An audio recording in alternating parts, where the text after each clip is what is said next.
starts like any other day until it doesn't. A black woman walks into a courthouse, calm, composed, and completely unaware that she's about to be assaulted by those sworn to uphold the law. They think she's nobody. They humiliate her, violate her, and laugh while doing it. But what they don't know is that they just laid hands on the wrong person, because she's not just another citizen. She's the one person who has the power to destroy them legally. What follows is a storm of justice, exposure, and a courtroom twist that flips everything on its head. Stick around, you're not ready for what's coming. And hey, tell us where you're watching from and what time. Drop it in the comments below. It was just after 8 a.m. when Alexandria Pierce stepped out of her silver Buick and walked up the stone steps of the Bay Ridge Federal Courthouse. The sun was rising slowly behind the old Spanish moss trees, casting long shadows on the steps. She adjusted the collar of her navy blue blazer, squared her shoulders, and clutched a slim leather portfolio in one hand. Her heels clicked softly against the concrete, each step a quiet declaration. She didn't wear her judicial robe outside the courtroom. She never did.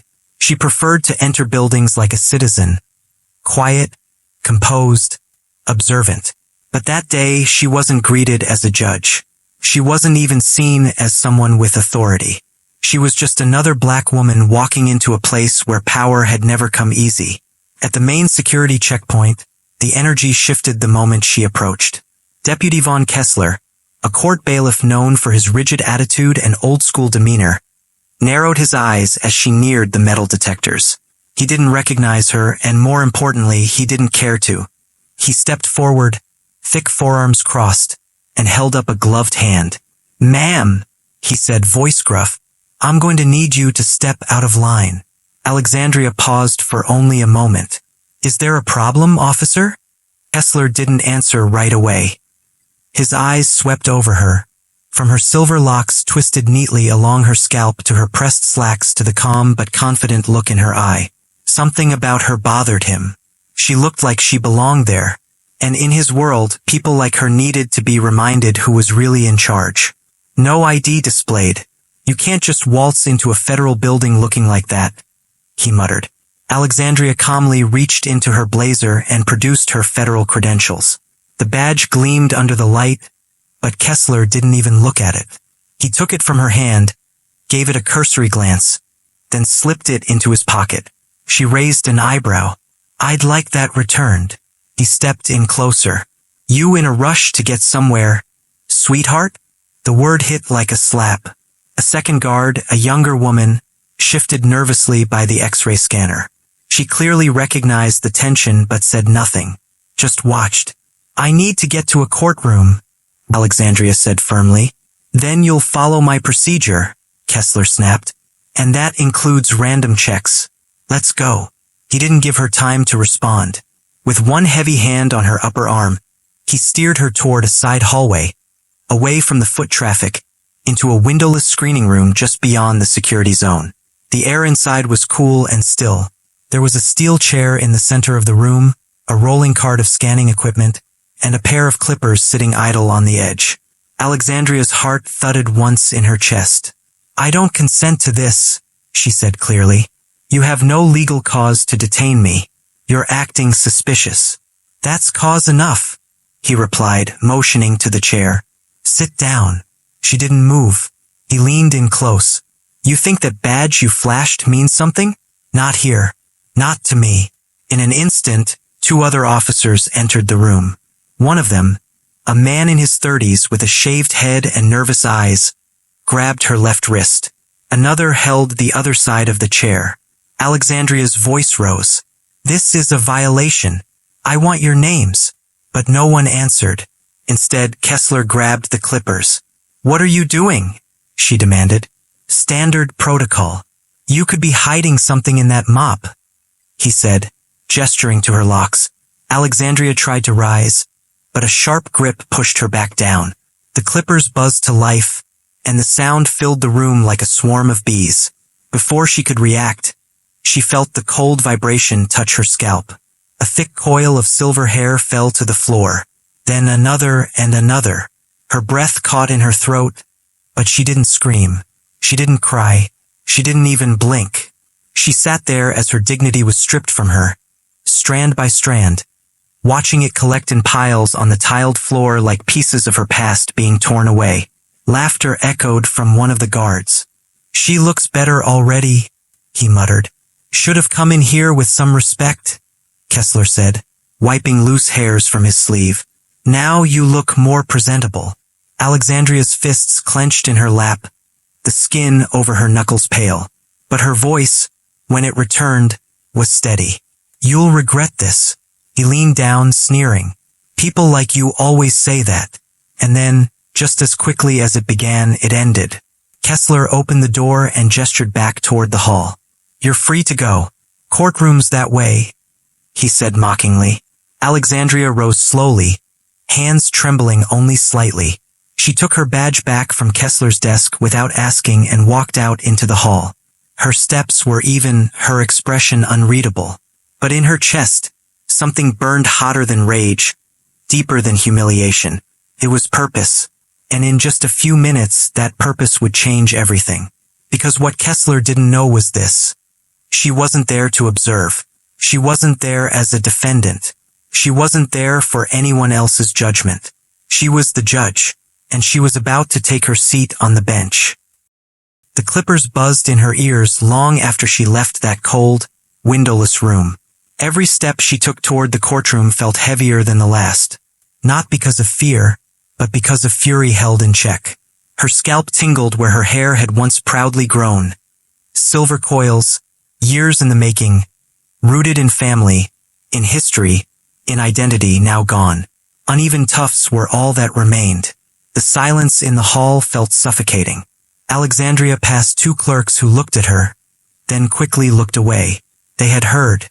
Maybe they had even seen, but not one of them had spoken up. She didn't stop walking. She wouldn't give them the satisfaction of seeing her break. Down the corridor, a low hum of voices filtered from the courtroom double doors. It was a high-profile morning, a police misconduct hearing. Several officers were involved in a brutal incident during a protest last year. National attention, heavy press. Alexandria was supposed to enter from the private chambers, her robe waiting inside, staff prepped, decorum preserved.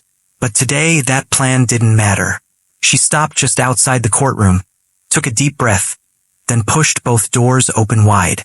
The courtroom stilled instantly. Conversations cut off mid-sentence, heads turned, and then the realization began to ripple. Her shoes clicked loudly against the marble floor as she walked past rows of lawyers, journalists, plaintiffs, and defendants. Some stared in confusion, others in disbelief. At the front, behind the judge's bench, her chair sat empty, waiting. And then it hit them. The woman they had watched be escorted through the hall like a suspect, the woman whose scalp bore the evidence of brutality, was not a victim of circumstance. She was the judge. Alexandria stepped behind the bench and turned slowly to face the courtroom. Her face was calm, cold even, the kind of calm that comes not from peace, but from precision. Someone near the defense table dropped a pen. The bailiff, the same man who had held the clippers, was still posted by the side door. When she made eye contact with him, he went absolutely still. His lips parted, but no sound came out. The blood drained from his face. She didn't flinch.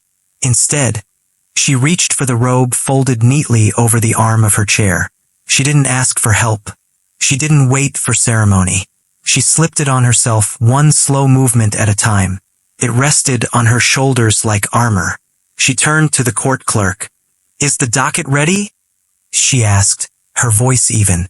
The clerk's voice cracked. "Yes, Your Honor." Alexandria nodded once, then lowered herself into her chair, the leather groaning softly beneath her. She looked straight ahead. Her gaze never touched the man who had humiliated her. Not yet. Not directly. "We will begin today with preliminary testimony on Case 2371F, United States versus Bay Ridge Police Department," she said as if nothing had happened. "Charges of abuse of power, excessive force, and civil rights violations. All parties present." A murmur of "Yes, Your Honor" echoed back. The attorneys were shifting in their seats.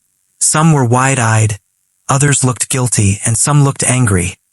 angry that a black woman had dared walk in after what they assumed had destroyed her. She ignored them all. "We will proceed." The first witness was called, an officer who had been on duty during the protest in question. A man who had pushed an elderly veteran to the ground during a peaceful demonstration, breaking 2 of his ribs. Alexandria listened carefully, took notes, asked no questions. Not yet.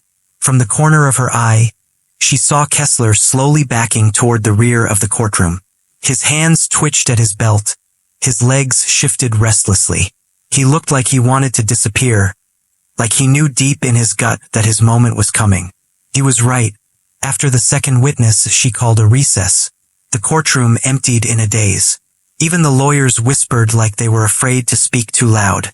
Alexandria stayed seated. After several minutes, when only her clerk, 2 officers, and Kessler remained in the room, she finally looked at him. "Deputy Kessler," she said, voice sharp as glass. He stopped mid-step. "Step forward." His mouth opened, stammering. "Why, yes, Your Honor." She motioned to the open center of the courtroom. Now he obeyed, moving like a man walking toward a cliff's edge. "State your full name for the record." He blinked. "Excuse me? You heard me. Vaughn Kessler." "How long have you served as bailiff at this courthouse?" 14 years. She tapped a pen against her legal pad. Once, twice, then she leaned forward. "And in those 14 years, how many women have you assaulted in that screening room?" The color drained from his face. Your Honor, I didn't know. That's not what I asked." He looked around for help. None came. "How many complaints have been filed against you, Deputy Kessler?" I'm not sure." Alexandria's voice rose, not in volume, but in precision. 12 formal complaints, all buried, all dismissed. Because you hid behind procedure and protocol. His mouth trembled. "I didn't know who you were. And that's the problem, isn't it?" She snapped, her voice cracking the stillness. "You thought I was no one.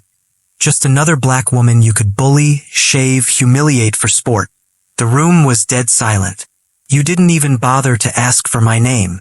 Kessler tried to speak, but no sound came. Alexandria rose from the bench.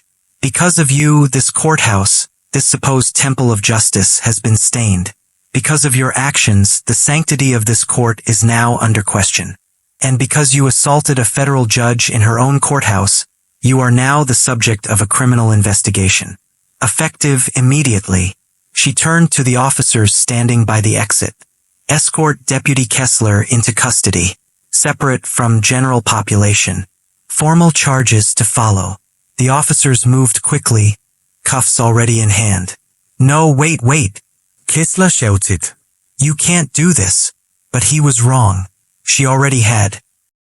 The courtroom didn't feel like a courtroom anymore, not after what had just happened. Deputy Vaughn Kessler, once a fixture of control and intimidation in that courthouse, was now gone, escorted out in cuffs by 2 silent officers. His badge surrendered, his power stripped, but the aftershock still lingered.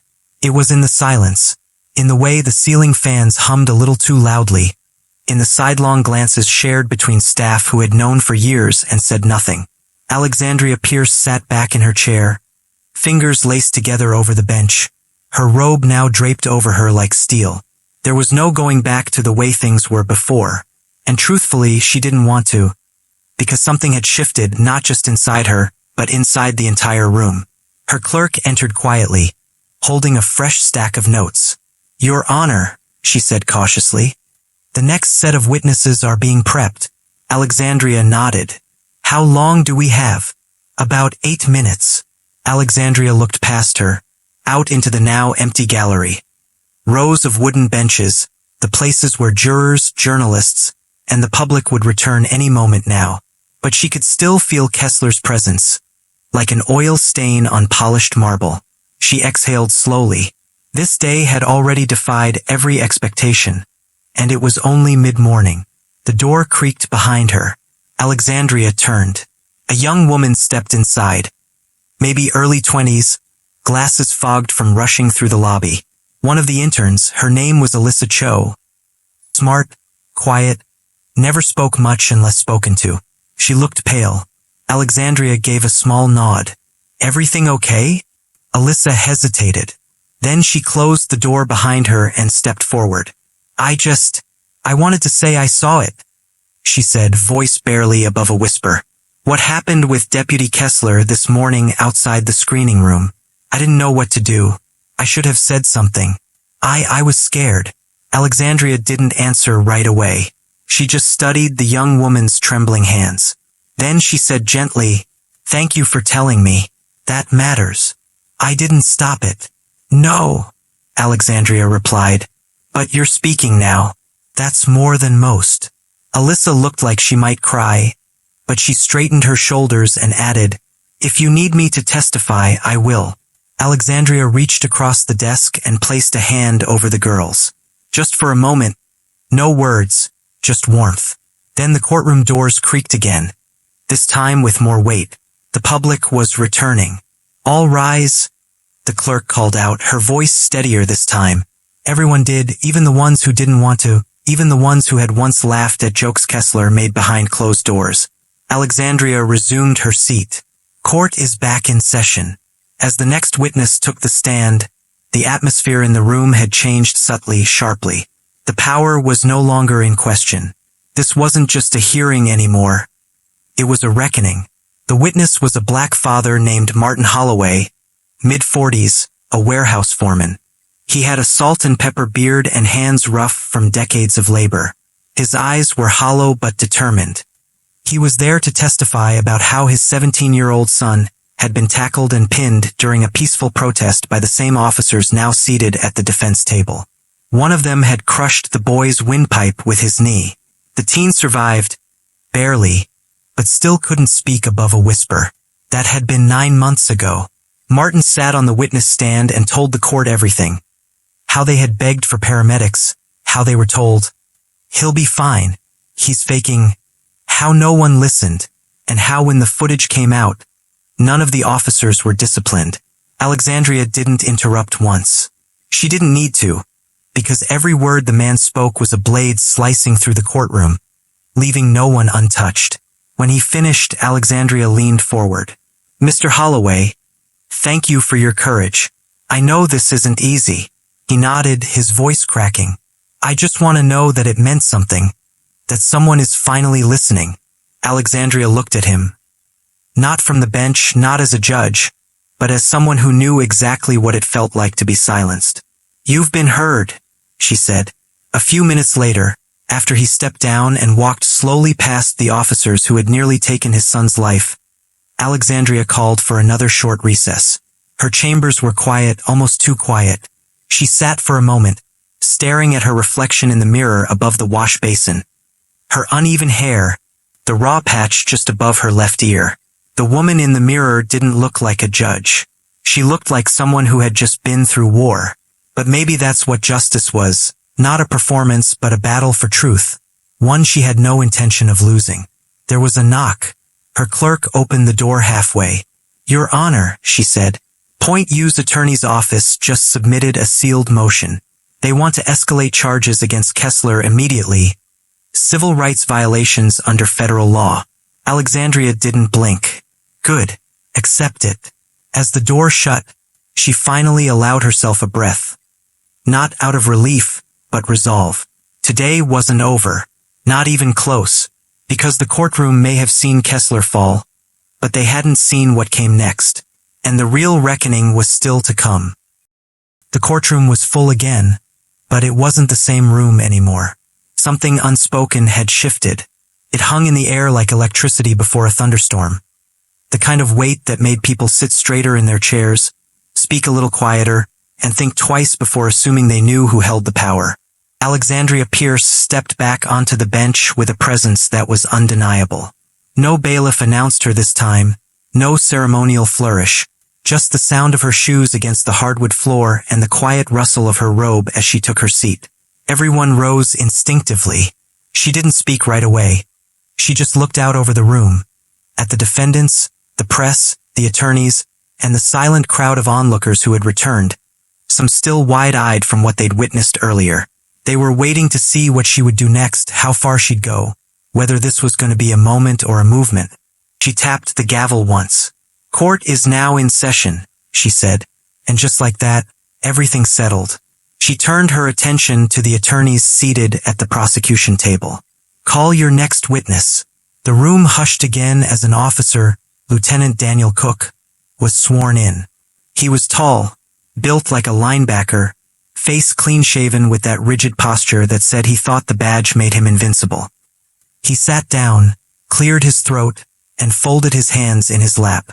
Alexandria studied him for a long second. She knew the type.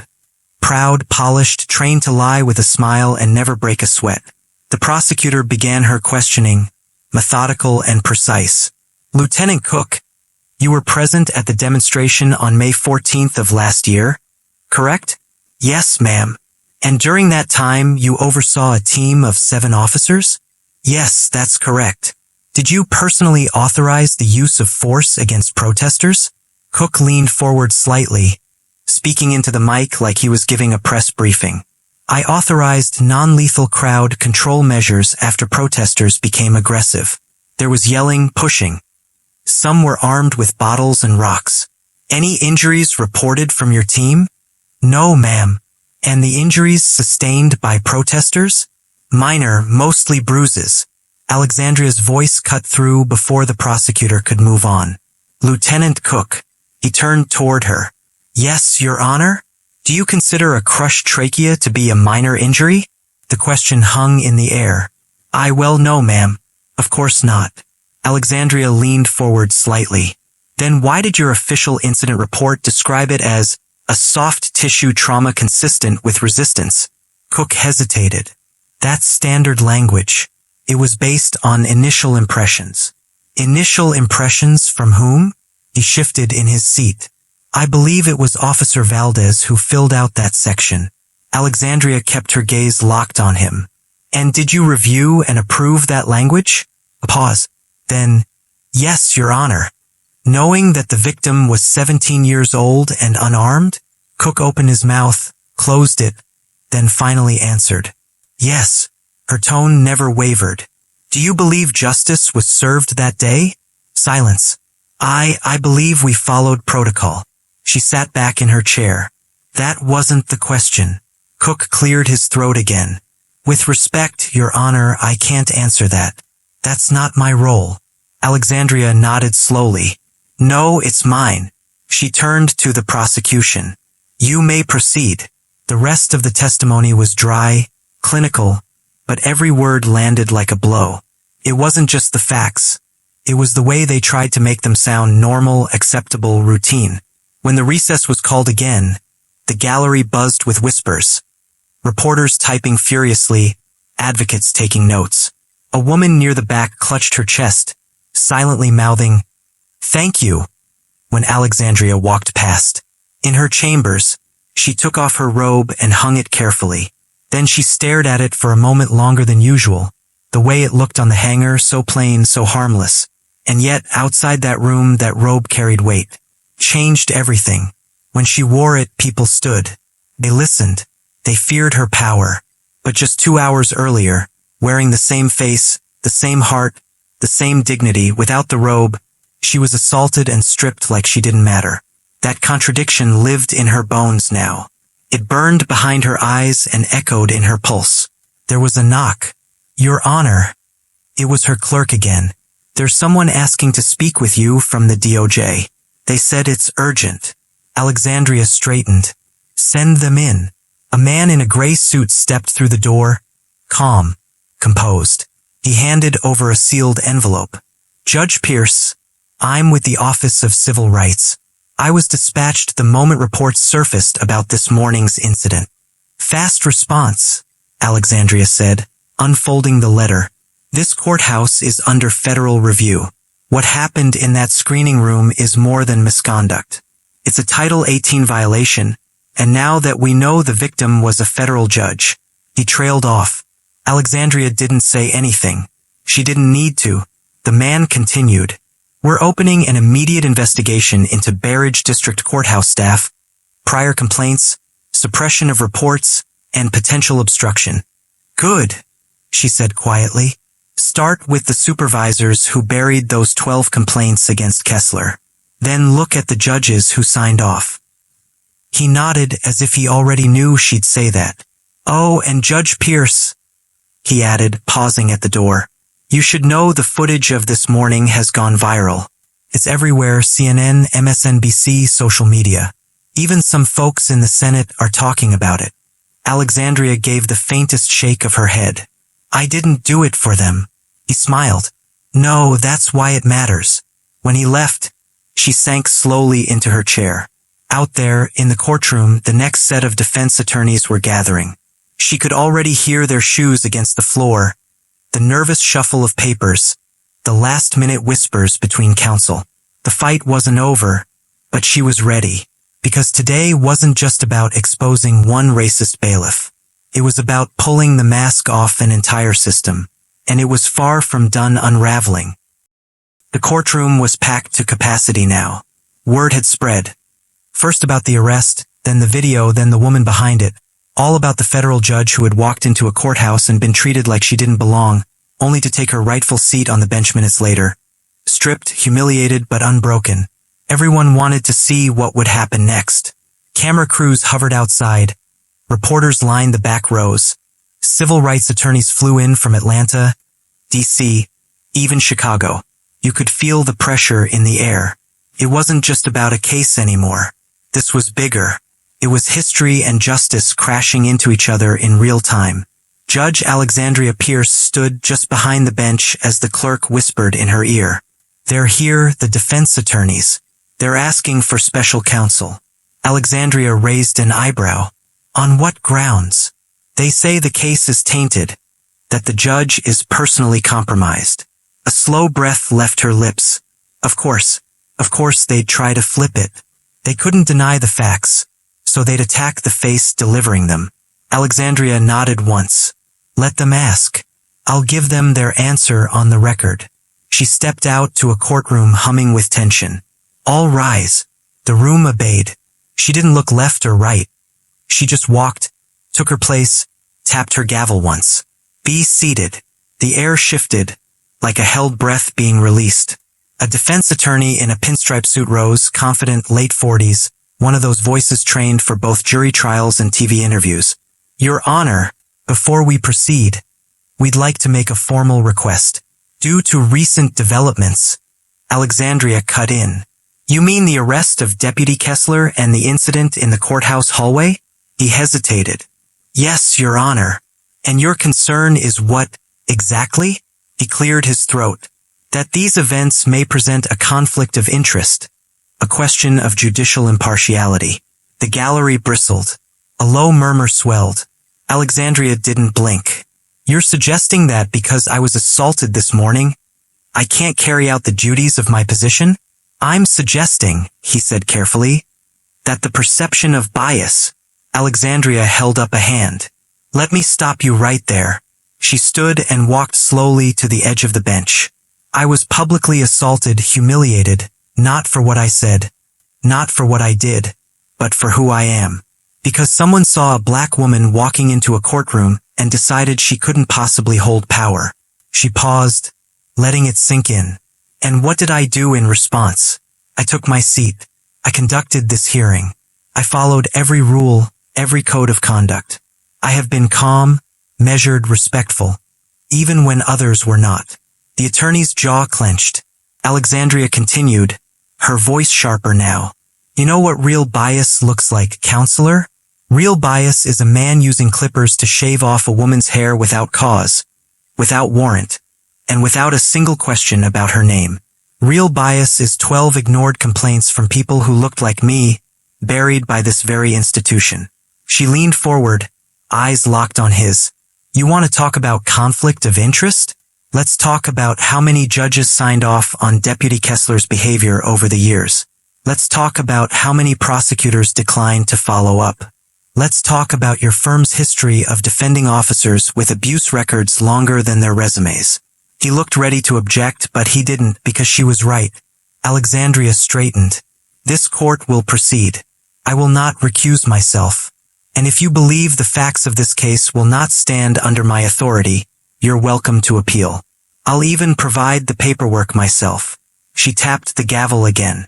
Next witness. The prosecution called forward someone new. Not a victim, not a protester. A former courthouse employee. A middle-aged black woman, sharp suit, cropped hair, glasses. Her name was Brenda Malloy. Alexandria recognized her instantly, not just from personnel files. Brenda had worked in records for years, quiet, efficient, never complained. And now she was stepping into the light. Brenda was sworn in, sat down, adjusted her blazer. The prosecutor approached. Miss Malloy, can you tell us about your former position at this courthouse? I was the record supervisor for 8 years. Before that, I worked the front desk. And during your time here, were you ever made aware of complaints against Deputy Kessler? Her eyes hardened. Yes, too many to count. Can you estimate? 12 official. At least twice that many informal. And what happened to those complaints?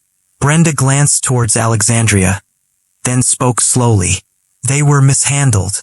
Some were marked as resolved when they weren't. Some disappeared entirely. The courtroom stirred again. Who gave those instructions? There was a pause. Then Judge Frederick Lindell. That name hit like a thunderclap. Lindell retired 6 months ago. Reputation clean, respected, Alexandria's own mentor once upon a time. But here it was, a truth that couldn't be ignored. Why would he suppress those reports? The prosecutor asked. Brenda's voice shook, but she answered. He said bringing them forward would undermine public trust, that it would make the courthouse look weak. Alexandria sat perfectly still because that specific lie, was one she had heard before. Justice delayed to preserve appearances. Abuse tolerated in the name of order. She glanced around the room at every face who had once looked the other way. Some of them were realizing in real time that the structure they had served was not justice but silence. Brenda continued, now stronger. I watched men like Kessler walk these halls with impunity. I watched young black interns get searched and questioned. I watched witnesses get intimidated and brushed off. And every time I said something, I was told, that's just how it is. Her voice cracked. Well, not anymore. Alexandria swallowed hard. It was the kind of testimony that didn't just support a case. It cracked a system wide open. She called for recess. Everyone stood. As Alexandria stepped away from the bench, one of the young reporters in the gallery whispered, she's not just running this courtroom. She's rewriting it. And he was right, because this wasn't just a trial anymore. This was a reckoning, one that would ripple far beyond that room. By early afternoon, the courthouse steps were no longer quiet. What started as a few reporters with cameras had turned into a full crowd of protesters, community leaders and citizens. Black, white, old, young, some holding signs, others just standing, watching. It wasn't chaos. It was something heavier than that, focused, waiting. And inside, Alexandria Pierce sat at her desk, looking out the window of her chambers at the growing sea of faces. She could read the signs from where she was. Justice starts now. Protect black women. 12 complaints. 0 accountability. She closed her eyes for a moment. Not to escape, but to feel it all fully. The noise, the pressure, the truth rising to the surface after years of being buried under red tape and silence. There was another knock on her door. This time it was her clerk. But behind her stood a man Alexandria hadn't seen in almost a decade, Reverend Calvin Rowan. He stepped forward with the calm strength of someone who'd seen too much and still chose to fight. His gray beard had grown in fully since the last time she'd seen him.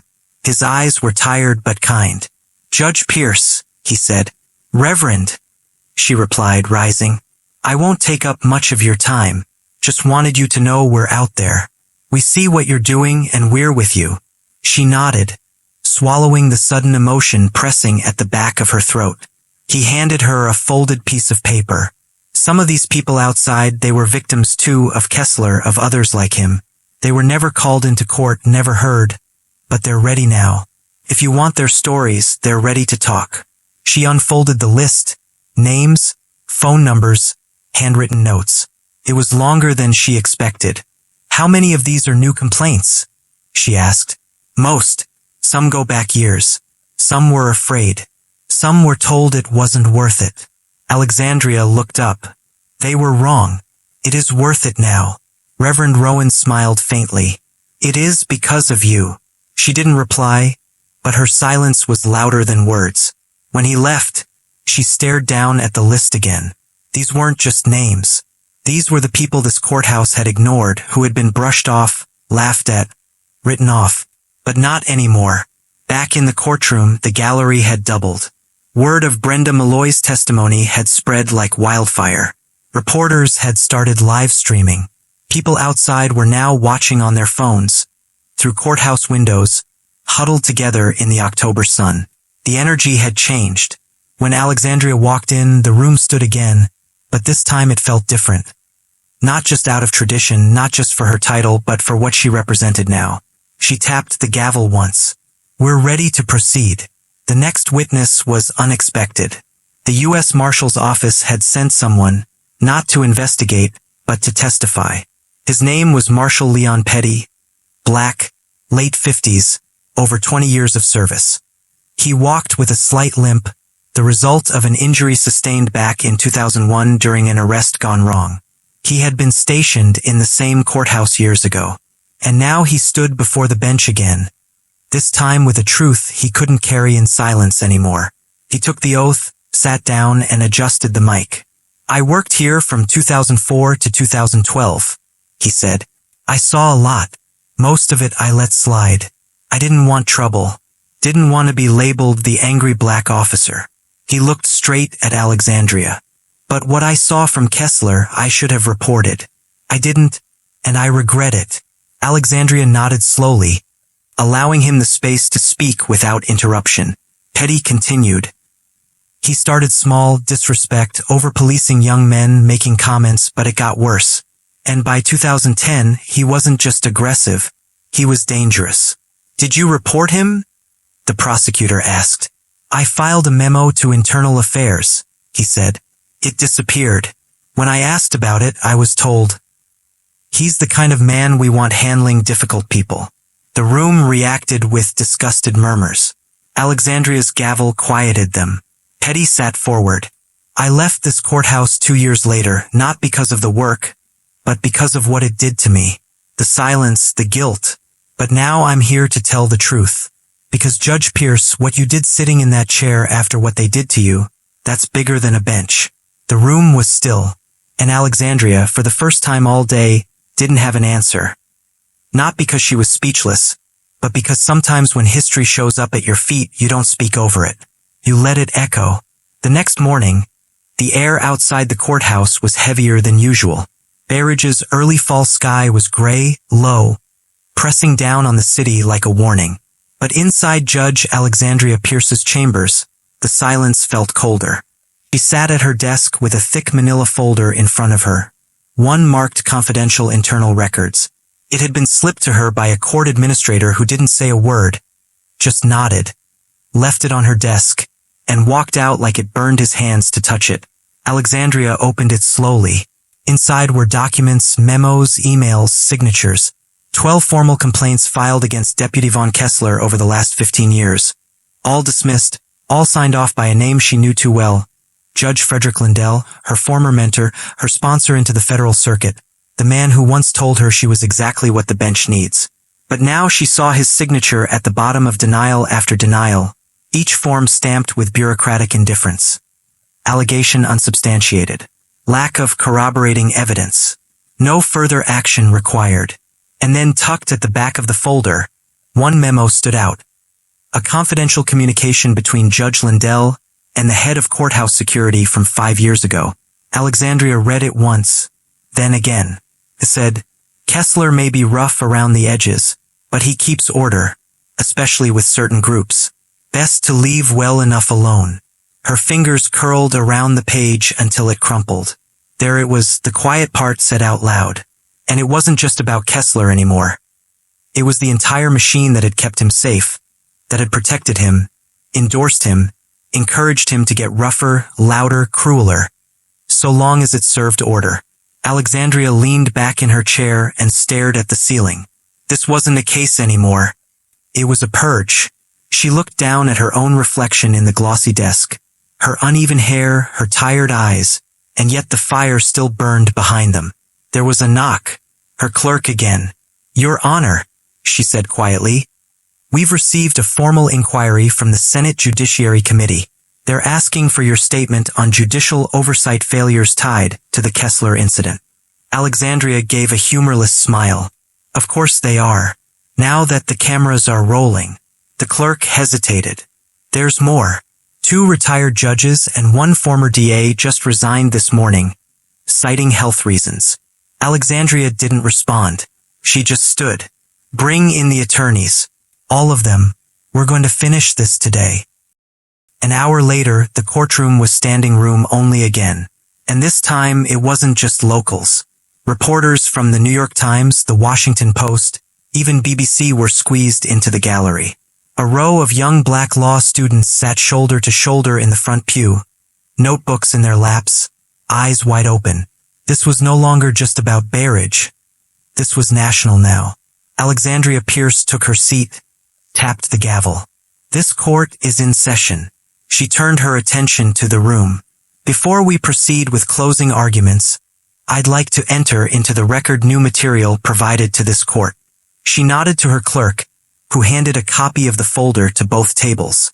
"This includes all complaints previously filed against Deputy Kessler, all correspondence related to their suppression, and the names of every individual who signed off on dismissing them." The defense attorney tried to object, but Alexandria raised her hand. "Sit down." The words were soft but final. She turned to the gallery. "Let the record show that this court is no longer interested in protecting institutions at the expense of individuals. We are no longer pretending that silence is neutrality." Her eyes swept the room. "Every signature in this folder represents a choice, not a mistake. A choice to ignore victims, to protect predators, to maintain an illusion of order built on fear." She looked directly into the defense attorney's face. "And it ends today." A hush fell over the room so deep you could hear someone's pen stop mid-scratch. Then from the far side of the room, a voice called out, "Your Honor." It was a man in his 60s, standing hesitantly by the doorway. "May I speak?" There was a pause. Then Alexandria gave a small nod. He stepped forward, hat in hand. "My name is Louis Bryant," he said, voice shaking. "I was arrested in this building in 2011 by Kessler for raising my voice when my daughter's case was dismissed. He slammed me into a wall, broke 2 of my ribs." Alexandria nodded. "Was a complaint filed?" "I filed it myself right over there at the front desk, and they told me I tripped and fell. That's what the report said. I never came back." He looked around the room. "But I'm here now." Alexandria stood. "Anyone else?" A pause. Then one by one hands began to rise. 5, 10, 15 people. Every one of them with a story. Every one of them with a silence that had lasted too long. And now finally a voice. Alexandria didn't cry. She didn't smile. She didn't even move. She just watched as the truth rose all around her. Not whispered, not hidden, not protected by robes or badges, but spoken at last. The final day of the hearing began with rain. Not a soft drizzle, not a cleansing shower, a downpour, the kind that washed over Barrage like a warning and a reckoning at the same time. Streets flooded, power lines swayed. But still they came, reporters, protesters, clerks, interns, witnesses. They came with umbrellas, ponchos, cameras, and signs, because by now everyone knew what was happening in that courtroom wasn't just justice. It was history. Inside, the atmosphere was hushed but electric. The air had a pulse, the kind you feel just before something irreversible happens. Alexandria walked into the courtroom in silence. No gavel yet, no declaration. She paused at the front of the bench, looked out at the packed gallery, and then she took off her robe, folded it gently, laid it across the chair. She stood there, no longer shielded by title or tradition, just a woman, scarred and standing. And she spoke. "I've sat behind this bench for years. I've worn the robe, carried the title, delivered rulings, followed procedure. But I've also stayed silent longer than I should have. And today I'm done being quiet." She glanced to the defense table, to the prosecution, then to the courtroom full of citizens who had once been silenced, ignored, cast aside. This court finds Deputy Vaughn Kessler guilty of abuse of power, violation of civil rights, and official misconduct. But it doesn't stop there. She stepped forward. This court also recommends immediate review of every complaint ever filed under his name and formal investigation into any official who suppressed them. She turned to the court reporter. Put that on the record. There was no applause, only silence, the kind of silence that follows a bomb dropping. Then slowly, she reached for a folder beneath the desk. One that hadn't been opened yet. She held it up for everyone to see. This, she said, is a policy proposal effective immediately. I am instituting a mandate for all bailiffs, marshals, and courthouse personnel under this jurisdiction. Her voice never wavered. It's called the Pierce Protocol. A few heads lifted at the name. It requires comprehensive anti-bias training, psychological screening, regular evaluations, and a zero-tolerance policy for discriminatory behavior inside federal courthouses. She held it in the air.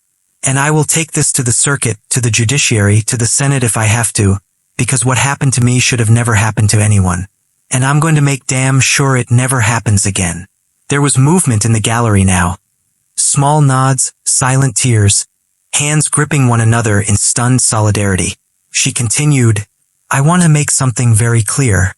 This was never about revenge. It's about responsibility, accountability, about looking this broken system in the eye and saying, not anymore.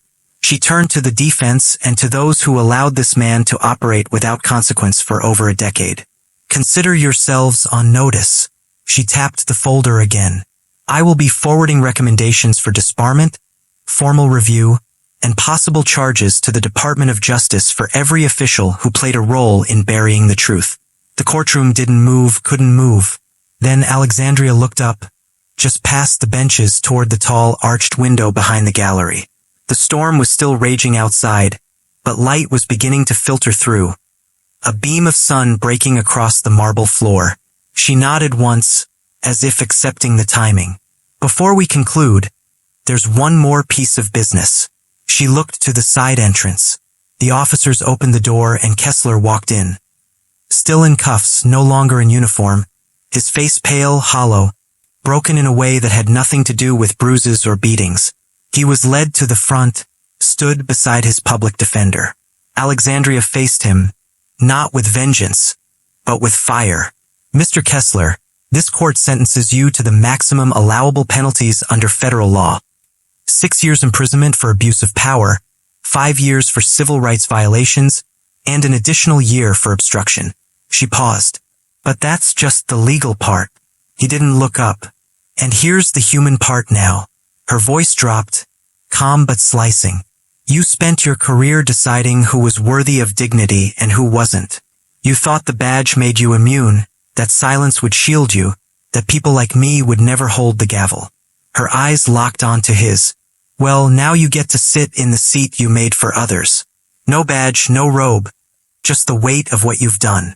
She nodded to the officers. Take him away. As Kessler was escorted out, the courtroom didn't clap. No one cheered. They just watched because it wasn't about celebrating. It was about witnessing, and sometimes that's more powerful than applause. Alexandria looked down at the file again, the Pierce Protocol. She closed it, lifted her robe from the bench. Vaughn spoke one final time. Court is adjourned.